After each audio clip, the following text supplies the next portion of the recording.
Hey guys, and welcome back, or welcome if you haven't been here before, and if you haven't been here before, don't forget to subscribe. Today I'm going to show you all of the makeup that I've enjoyed in 2023 and quite frankly in 2022 as well. I went back in my videos and I saw that I didn't really have like a favorites video in 2022. It was probably a thought that I had of filming it, but then I never got around to filming it. So I have quite a few products, so I'm just gonna jump right into it. Okay, I'm gonna start with skincare because it's not really skincare, but it's skincare and it's skin prep. I have a very minimalistic skincare routine because I find that that just works best for my skin. My skin is very sensitive, eczema prone and all of that stuff. I also have a dry skin type, so one of the key things in my minimalistic routine is moisturization and SPF. Couple of moisturizers that I do particularly like, but one that I go back to like almost yearly, I never forget this, is the Embryolisse lait crème concentre and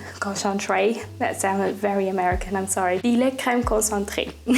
That's a little bit better. That's a little bit more the French that I learned in elementary school. It's a very thick cream and it's one that I usually use during the winter to really make sure that my skin is hydrated. And like I say, I always go back to this one just because I love it so much. It's so thick and moisturizing and creamy. The other favorite of mine is a product, if you watch my channel, that you will have seen quite a bit. This is the sunscreen that I return to every single time. But this is the Aloe Soothing Sun Cream SPF 50+ from COSRX. And like I said, if you watch my videos regularly, you will know that I absolutely love this product just because it is like anything unlike a sunscreen, like a typical sunscreen. It doesn't have that ridiculous, awful scent. It feels sticky or greasy on the skin. And even though it doesn't have that typical sunscreen scent, it does have a scent, but it's slightly more citrusy. And I personally really like citrus scent, so this is just something that I repurchase all of the time. And even though this is more like a makeup video, I really wanted to mention those two just because I find that anything that you put on top of a dry base is going to look awful, so you really need something that is going to hydrate the skin. The makeup can melt on top, can marinate in it. I've seen some people's videos of their favorites and they like try to choose one. Unfortunately, when it comes to like the base category, I was unable to do that, and it's always this kind of thing with me. And when it comes to like tinted moisturizers and foundations, I have 4 to show you.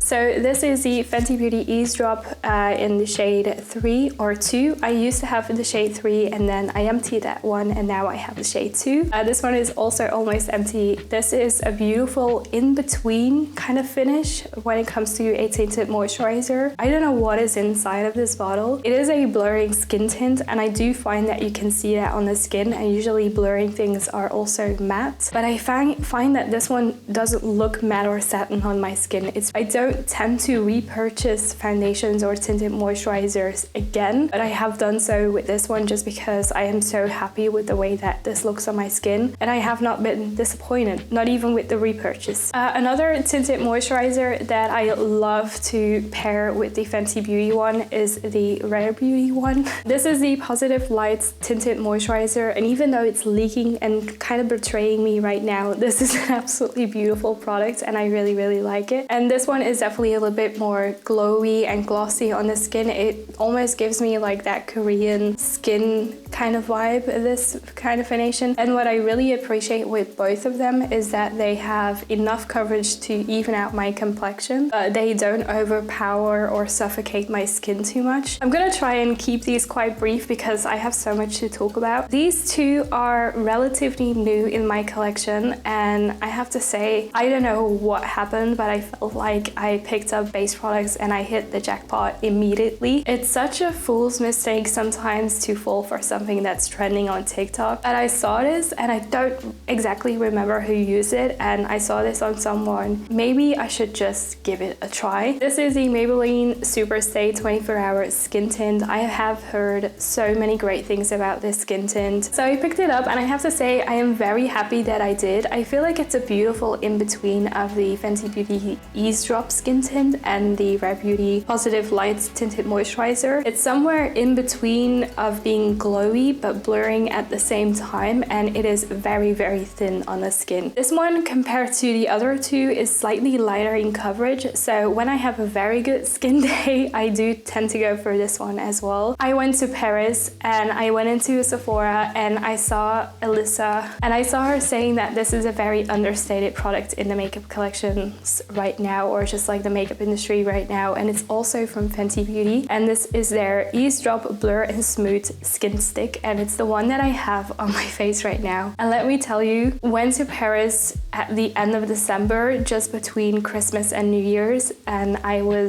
tried this and I was like, oh my god. So I wanted something that matches my skin tone but that has coverage at the same time, and I picked this up and I'm not gonna say I'm obsessed, because as always, I try to be as nuanced as I can be. I try to not speak into like these euphemism and hyperboles, but this is coming very close to a hyperbole because I put this on my skin and I was like, this is so easy to blend. It has a beautiful natural finish with a slight glow to it, but at the same time, even though this is a stick foundation, it really has like a glide. It doesn't really tug on the face. Again, a beautiful hydrated moisturized layer underneath is very important with these kind of products. This is so good. I think I'm gonna do a review on this product just because I want to give you my in-depth thoughts. I want to give you like a wear test because this wears quite nicely as well, and I kind of want to show you what it looks like after hours of wear. Very hyperbolic about this. This year was not really anything special when it came to concealers. Nothing really blew me away. I focused on emptying out some concealers that I have in my collection, so I've been doing that. Same thing with powder, by the way. Nothing really blew me away. Before I move on with the blush category, which is also going to be like 4 blushes, I kid you not, I'm going to talk about the bronzers that I used the most in 2023 and that I also just like the most. Honorable mention to my beautiful Project Pen product, which was the Catrice Holiday Luminous Bronzer, something like that. I want to give an honorable mention to my Catrice bronzer because it was in my Project Pen, and even though it wasn't always my best friend, I do find it a very good product, and I did use it for the majority of the year because I was trying to empty it. When I was not using that product, I was definitely using this one. This again is probably been a favorite ever since I got it. This is the Patrick Ta Cream Contour and Powder Bronzer Duo in the shade She's Statuesque. You can tell how much I love this product by the pen that I have in both of these. The formula is really great. You know, it's very easy to blend. The cream and the powder are very easy to blend. They have the right kind of grit to them, the right kind of finely milledness to them. At the same time, they just translate and blend out on the skin very beautifully. But I think what I love about this product the most and why I reach for it the most is the tones of these shades. For my skin tone personally, these are pretty nail on. Even though it has a warmth to it, it's quite yellow in tone, and I find that the yellowness and not the orangeness, it's not orange, just matches very well with my skin tone, like the tone of my skin. The contour is like neutral and almost slightly grayish, but at the same time it has enough warmth to really act as a bronzer. So this bronzer is beautiful. It's my favorite. I think it's probably my favorite bronzer, I'm not gonna lie. Another one that I really liked is this cute baby bronzer. This is Essence Baby Got Bronze.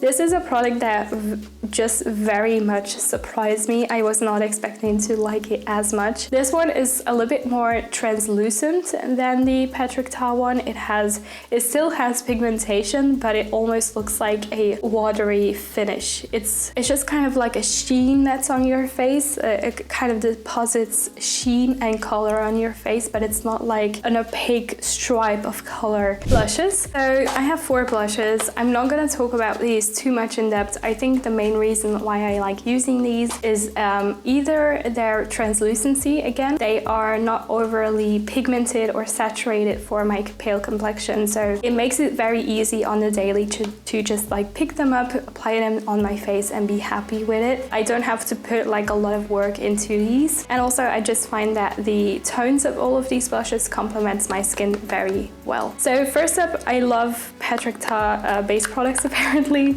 These are the Patrick Ta Blush Duo. Similar to the bronzers, but they come in a slightly smaller compact, and this is the shade She's So LA. And then we have She's Blushing. This is the shade She's So LA, and this is the one that I have, as you can see, already panned blush. And then this one is the shade She's Blushing. I do love the cream formula a little bit more than the powder blush, just because I tend to gravitate towards cream blushes because they give my cheeks a little bit of an extra glow, and like a powder blush doesn't really do that. So yeah, these two were absolute favorites. And then I also have to mention, this is an honorable mention. This is the Kiko Milano Blossoming Beauty Multi-Finish Floral Blush in the shade Natural Freesia. And it's a color that I just absolutely adore. It's a beautiful kind of orangey red, but it's like a very muted version of that, of what you have in your head. But this is unfortunately limited edition, but it's one that I still kind of gravitate towards. And then when it comes to pink blush, it's something that I don't wear very often, but when I do wear a pink blush for like a makeup look, and also the one that I have on today,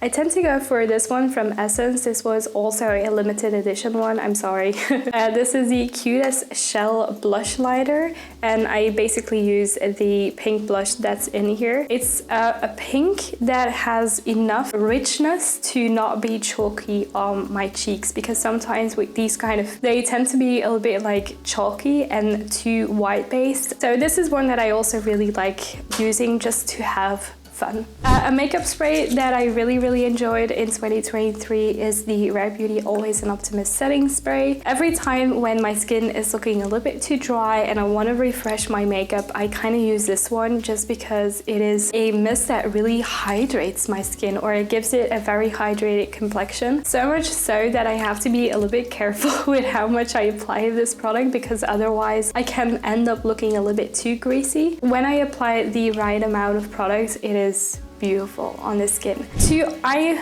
products, the REM at the Borderline eyeliner is amazeballs.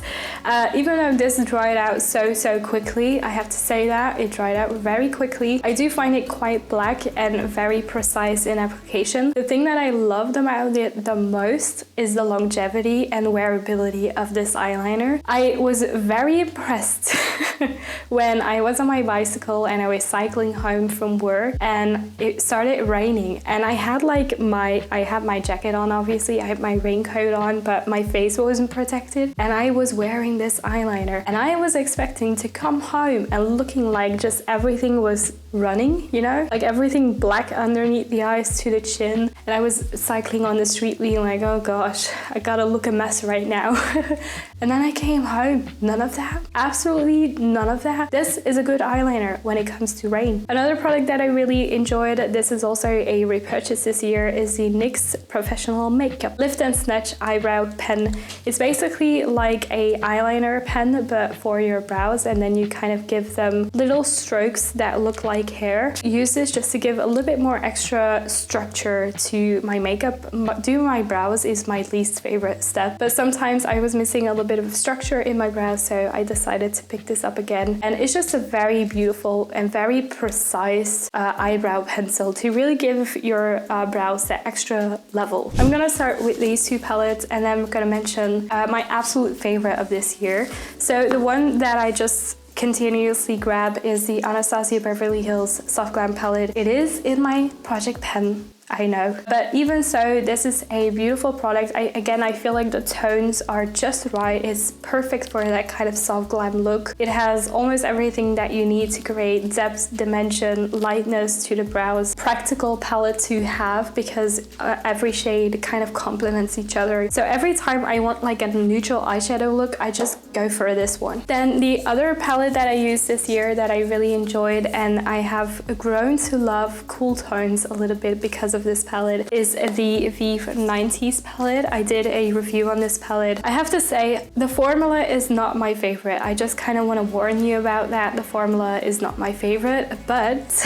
I do really love the tones of the palettes and the color scheme and like the selection of colors inside of this. Do I have anything like this in my collection? No, and I do really love it for the color selection. Now that I am speaking about having fun, my favorite palette to have fun with is my Individuals palette. I want to thank the person, and she knows who she is. It's a fellow Belgian of mine, so much for introducing me to Glam Shop eyeshadows, because ever since I got these, every other shimmer kind of pales in comparison. I have just been using this every single time, and every single time I use this, I just have so much fun, and it's just very jolly to have. So these on top, like all of these shimmery products that you can see, are Glam Shop shadows, and I absolutely adore them. I am wearing one right now, and this is the color Delicacy, and it's a beautiful purple. I find that these really transform a look, and again, they're so much fun to play with, and I have not really I'm not kidding when I say that every single time that I do my eyeshadow and it's just to have like fun or create a makeup look, I use these. I even use these to my New Year's reception. So yeah,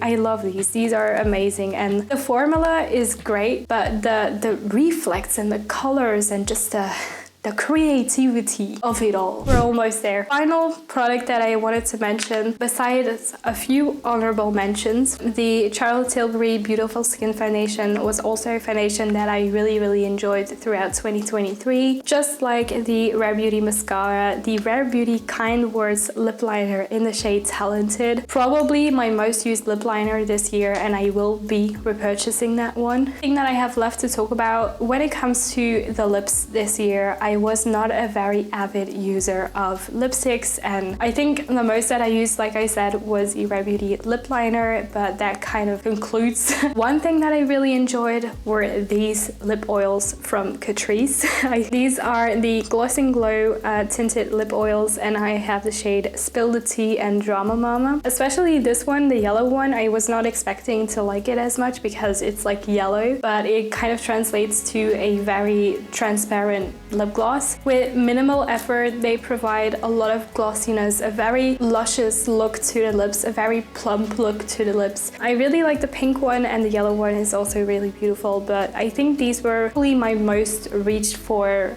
lip glosses or lipsticks in this year. We got there.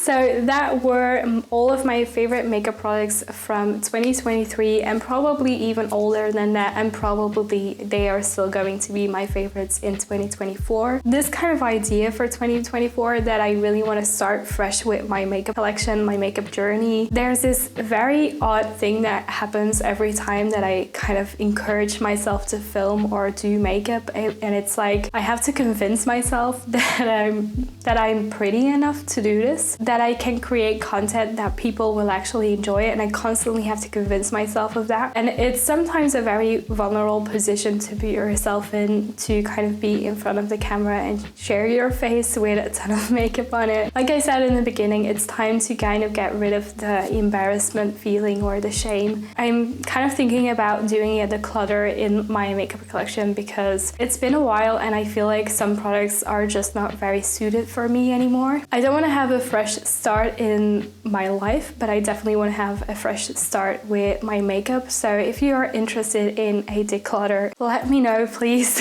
And other than that, I really hope you enjoyed this video. I'm very much hoping that I will be able to provide you with more content this year. I'm hoping that I myself will allow me to have fun with this, and to continue to have fun with this, and to not really think about other people, other opinions, numbers, statistics, analytics, people knowing that I do this. Other than that, this was the first video of 2024. Thank you guys so much for watching. I really hope you enjoyed it, and I will see you in my next one. Bye!